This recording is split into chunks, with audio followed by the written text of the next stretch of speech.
बिस्मिल्लाहिर्रहमानिर्रहीम। अस्सलामु अलैकुम वरहमतुल्लाहि वबरकातुहू। उम्मीद करता हूँ आप सब लोग खैरियत से होंगे। अल्लाह पाक आपको सलामत रखे। नाजरीन, आपने टाइटल तो देखा होगा कि जो जानवर, जो कुर्बानी के जानवर हैं, अगर उनमें ज़रा सा भी ऐब होगा तो कुर्बानी उसमें जायज़ नहीं है। नाजरीन, हुज़ूर अलैहिस्सलाम का फरमान भी यही है कि अगर वो जानवर बेऐब है, तो मोटा ताज़ा है, सेहतमंद है, तो उसकी कुर्बानी तो जायज़ है।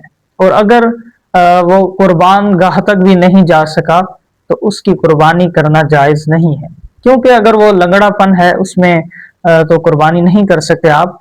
जैसे कि वो कुर्बान गाह तक भी नहीं जा सकता और उसमें कोई ऐब है, दुम कटी हुई है या उसके सींग कटे हुए हैं, जो भी है उसकी कुर्बानी करना जायज़ नहीं है, चाहे उसमें कोई भी ऐब है।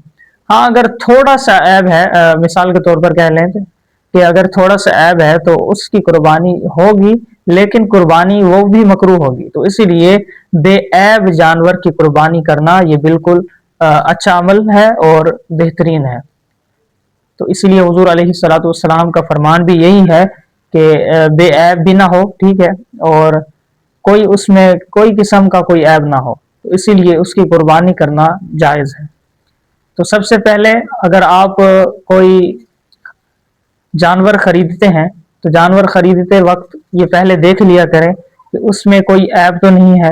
अगर उसकी सींग का मसला है या कान का मसला है, दुम का मसला है, कोई किस्म का भी अगर उसमें कोई ऐब है तो आप पहले चेक कर लें, तो बाद में आपकी गलती नहीं होगी, क्योंकि इन्नमल आमालु बिन्नियात, अमाल का जो दारोमदार है वो नीयतों पर है। तो इसीलिए आपकी नीयत बिल्कुल दुरुस्त है तो आप जानवर भी बिल्कुल दुरुस्त खरीदें, ताकि अल्लाह पाक आपको अजर दे।